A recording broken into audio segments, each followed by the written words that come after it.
तो आज मैं आपको हड़प्पा के इतिहास के बारे में बताता हूं। तो वीडियो को पूरा देखिए और चैनल को सब्सक्राइब कर लें। कहानी की शुरुआत किसी आर्कियोलॉजिस्ट से नहीं बल्कि एक भगोड़े से होती है। साल 1826 भारत का पंजाब इलाका जो आज पाकिस्तान में है, एक अंग्रेज सिपाही James Lewis British East India company की सेना से भाग खड़ा हुआ था। उसे अपनी पहचान छुपानी थी, इसलिए उसने अपना नाम बदलकर चार्ल्स मैसन रख लिया। वह एक बंजारे की तरह घूम रहा था। तभी उसे एक अजीब जगह दिखाई दी। एक वीरान मैदान में ईंटों के बड़े बड़े टीले थे। वहाँ के स्थानीय लोग उन टीलों को भूतों का घर कहते थे। चार्ल्स मैसन ने अपनी डायरी में लिखा कि यहाँ एक विशाल प्राचीन शहर के खंडर हैं। यह जगह सिकंदर महान के समय की लग रही है। मैसन को अंदाजा नहीं था कि वह जिस चीज को देख रहा है वह सिकंदर से भी 2000 साल पुरानी है। वह हड़प्पा के खंडर देख रहा था, लेकिन उस वक्त किसी ने उसकी बात पर ध्यान नहीं दिया। 30 साल बाद 1856 में एक भयानक गलती हुई जिसने इतिहास को लगभग मिटा ही दिया था। अंग्रेज कराची से लाहौर तक रेलवे लाइन बिछा रहे थे।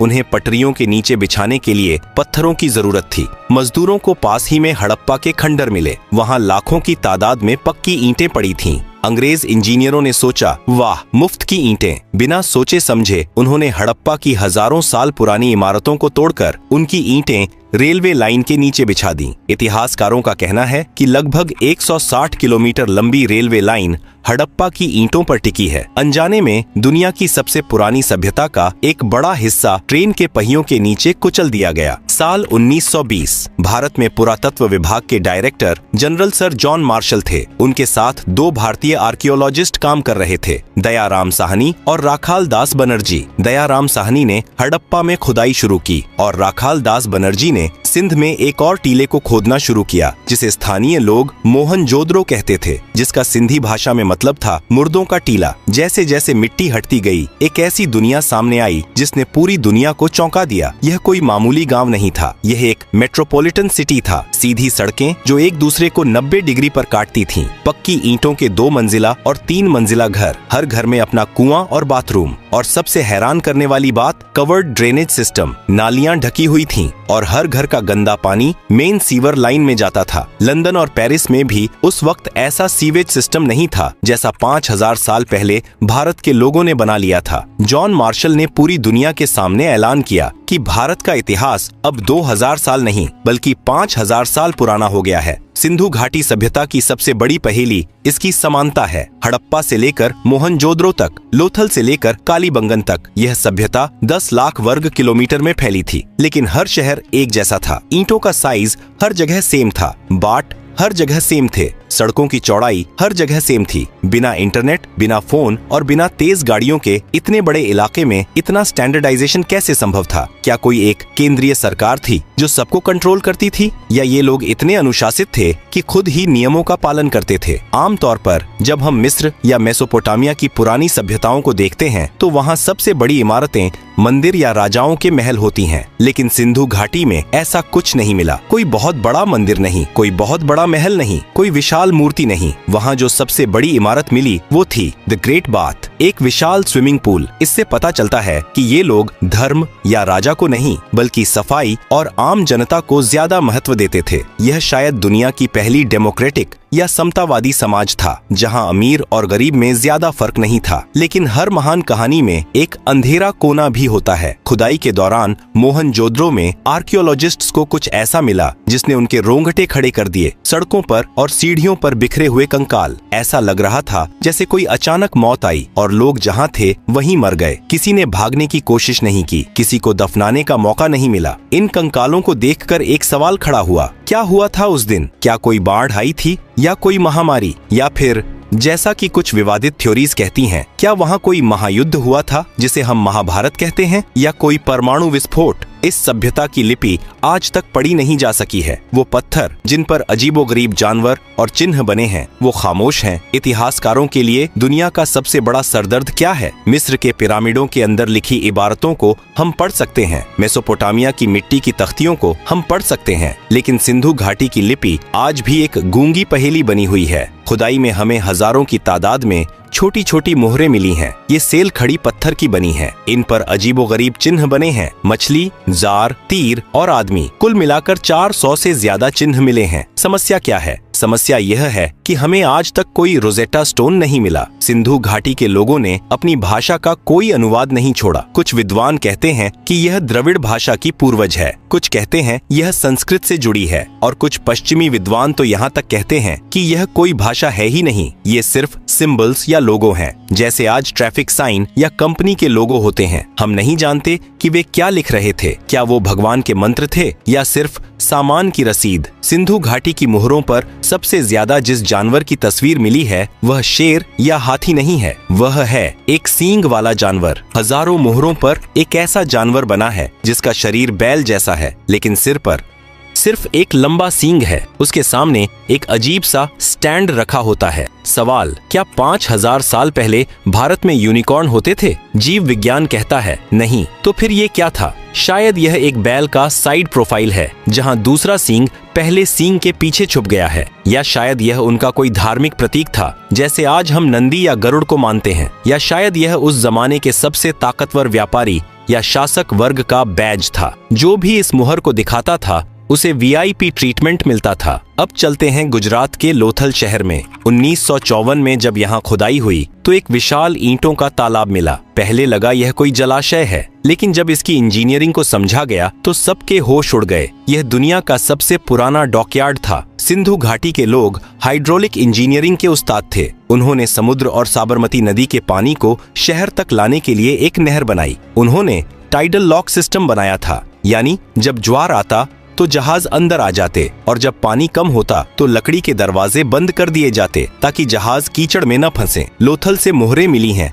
जो फारस की खाड़ी और ओमान की हैं। मेसोपोटामिया के राजाओं ने अपने लेखों में लिखा है कि वे मेलुहा नाम के देश से सामान मंगवाते थे। इतिहासकार मानते हैं कि मेलुहा ही सिंधु घाटी सभ्यता का असली नाम था। ये लोग दुनिया के पहले इंटरनेशनल बिजनेसमैन थे जो कारेलियन मनके, हाथी दांत और मोर निर्यात करते थे। मोहनजोदड़ो की खुदाई में 10.5 सेंटीमीटर की एक छोटी सी कांसे की मूर्ति मिली जिसे दुनिया डांसिंग गर्ल कहती है। यह मूर्ति उस जमाने की मनोविज्ञान और फैशन को समझने की खिड़की है। वह लड़की नग्न है, लेकिन उसके एक हाथ में ऊपर से नीचे तक चूड़ियां भरी हुई हैं। उसका एक हाथ कमर पर है और सिर थोड़ा पीछे झुका हुआ है। उसके चेहरे पर एक गजब का आत्मविश्वास है। ब्रिटिश आर्कियोलॉजिस्ट मॉन्टिमर व्हीलर ने कहा था कि इस छोटी सी लड़की के खड़े होने के अंदाज में एक अजीब सी अकड़ है, जैसे वो पूरी दुनिया को जानती हो। इससे पता चलता है कि उस समाज में महिलाओं की स्थिति दबी कुचली नहीं थी। वे कला प्रेमी थे, फैशन जानते थे और धातुओं को पिघलाकर ढालना जानते थे। अगर आप जानना चाहते हैं कि कोई समाज कितना खुशहाल है तो वहाँ के बच्चों के खिलौने देखिए। सिंधु घाटी से हमें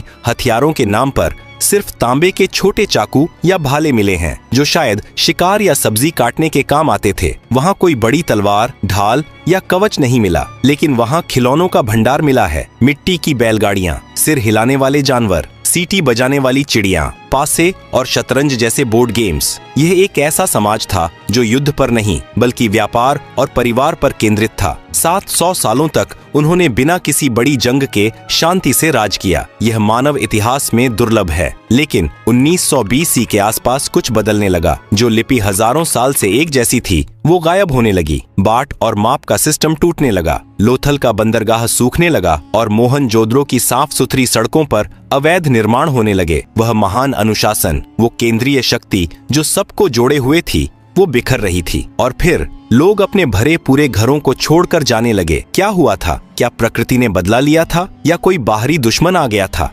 धोलावीरा शहर के गेट पर एक गिरा हुआ साइन बोर्ड मिला है जिस पर 10 बड़े अक्षर लिखे हैं। यह दुनिया का सबसे पुराना साइन बोर्ड है। शायद उस पर लिखा था स्वागत है, लेकिन अब उस शहर में स्वागत करने वाला कोई नहीं बचा था। साल 1944 British archaeologist sir Mortimer wheeler पुरातत्व विभाग के प्रमुख बने। उन्होंने मोहनजोदड़ो में मिले उन बिखरे हुए 37 कंकालों को देखा। व्हीलर ने एक सनसनीखेज थ्योरी दी। उन्होंने ऋग्वेद का हवाला दिया जहां भगवान इंद्र को पुरंदर कहा गया है, जिसका अर्थ है किलों को तोड़ने वाला। व्हीलर ने अदालत के अंदाज में कहा कि सिंधु घाटी सभ्यता की हत्या का आरोपी इंद्र है। उनकी थ्योरी थी आर्य आक्रमण। उन्होंने कहा कि मध्य एशिया से घोड़ों पर सवार होकर आर्य आए। उन्होंने इन शांतिप्रिय व्यापारियों पर हमला किया और सबका कत्लेआम कर दिया। दिया। दशकों तक स्कूलों में यही पढ़ाया गया, लेकिन सच क्या है? आधुनिक विज्ञान ने इस थ्योरी को खारिज कर दिया है। वो कंकाल एक ही समय के नहीं थे, वे अलग अलग दशकों में मरे थे। कंकालों पर हथियारों के गहरे घाव नहीं थे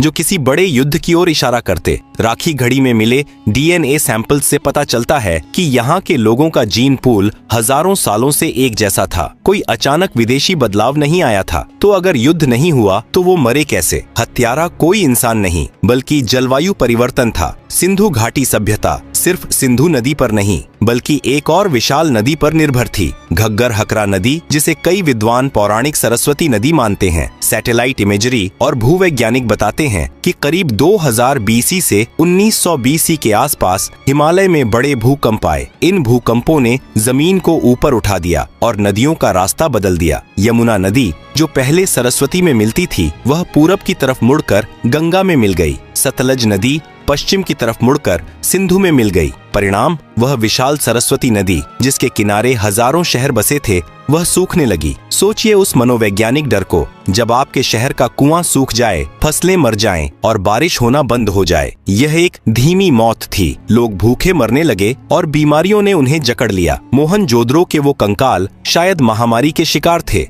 युद्ध के नहीं। अब बात करते हैं उस सबसे विवादित और रहस्यमयी थ्योरी की, जो अक्सर इंटरनेट पर तैरती है। क्या मोहनजोदड़ो में 4000 साल पहले परमाणु विस्फोट हुआ था? दावा किया जाता है कि मोहनजोदड़ो में एक खास जगह है जहां रेडियो एक्टिव राख मिली है। वहां के पत्थर पिघलकर कांच बन गए हैं, जो सिर्फ 1500 डिग्री सेल्सियस से ऊपर के तापमान पर होता है। महाभारत के सौप्तिक पर्व में एक ब्रह्मास्त्र का जिक्र है जिसकी चमक हजारों सूर्यों जैसी थी। लेकिन वैज्ञानिक सच यह है कि यह थ्योरी सुनने में रोमांचक है, पर विज्ञान इसे नहीं मानता। वो पिघले हुए पत्थर परमाणु बम से नहीं, बल्कि मिट्टी के बर्तनों की भट्टियों के ज्यादा गर्म होने से बने थे। रेडियो एक्टिविटी का कोई ठोस सबूत किसी भी प्रतिष्ठित लैब ने कंफर्म नहीं किया है। वो राख सदियों से जमा हुई धूल और ईंटों का चूरा था। लेकिन यह सच है कि महाभारत में वर्णित द्वारका नगरी का डूबना और सिंधु घाटी का पतन एक ही कालखंड के आसपास हो सकता है। जब नदियां सूख गईं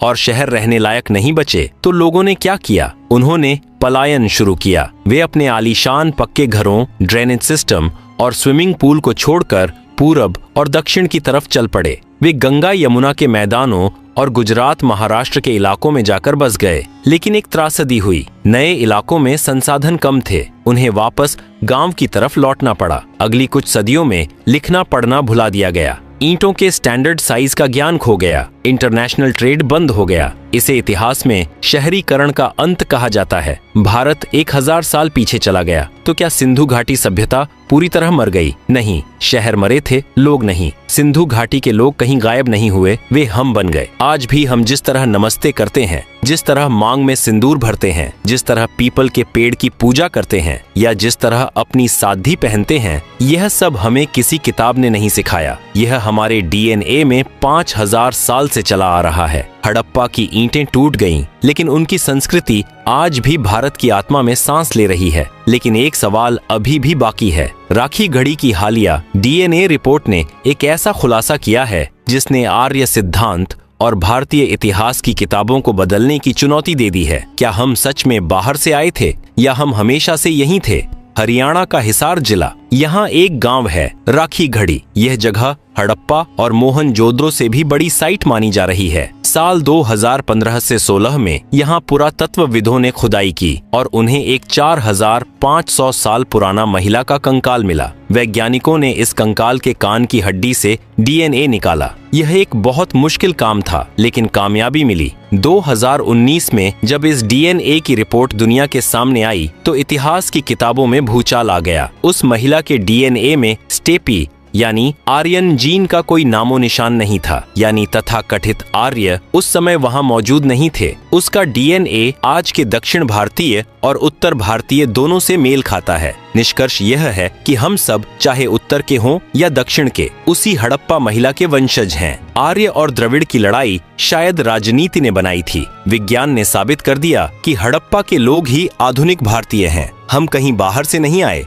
हम हमेशा से यहीं थे। अब चलते हैं उत्तर प्रदेश के बागपत जिले में सनौली गांव। यहाँ 2018 में ASI को कुछ ऐसा मिला जिसने इस धारणा को तोड़ दिया कि सिंधु घाटी के लोग सिर्फ शांतिप्रिय व्यापारी थे और लड़ना नहीं जानते थे। सनौली में जमीन के नीचे से शाही ताबूत मिले और उनके साथ मिले युद्ध रथ, तांबे की तलवारें, ढाल, हेलमेट और घोड़ों या बैलों द्वारा खींचे जाने वाले रथ। यह खोज 2000 BC से 1800 BC के आसपास की है। यह वही समय है जब महाभारत का युद्ध माना जाता है। सनौली के ये योद्धा बताते हैं कि हमारे पूर्वज सिर्फ ईंटें जोड़ना नहीं बल्कि तलवार चलाना भी जानते थे। यह खोज वैदिक संस्कृति और हड़प्पा संस्कृति के बीच की गुम हुई कड़ी हो सकती है। 5000 साल बाद आज हम 21वीं सदी में खड़े हैं। हमारे पास स्मार्टफोन्स हैं, सैटेलाइट्स हैं और बुलेट ट्रेन हैं, लेकिन क्या हम हड़प्पा वालों से ज्यादा समझदार हैं? जब मुंबई या दिल्ली में थोड़ी सी बारिश होती है तो सड़कों पर पानी भर जाता है, सीवर जाम हो जाते हैं। हड़प्पा वालों ने 5000 साल पहले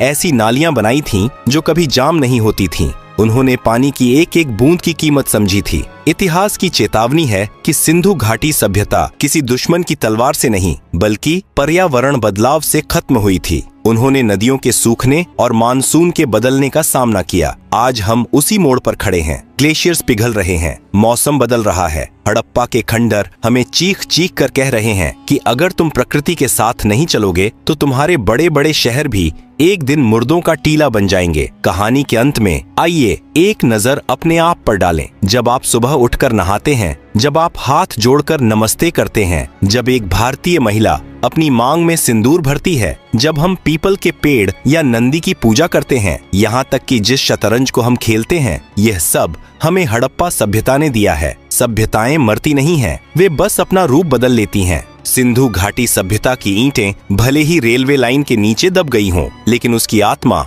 आज भी 140 करोड़ भारतीयों के दिल में धड़क रही है। 1826 में चार्ल्स मैसन ने जिसे सिकंदर का समय समझा था, वह असल में हमारी अपनी कहानी थी। एक ऐसी कहानी जो कभी खत्म नहीं हुई। हम ही हड़प्पा हैं, हम ही मोहनजोदड़ो हैं।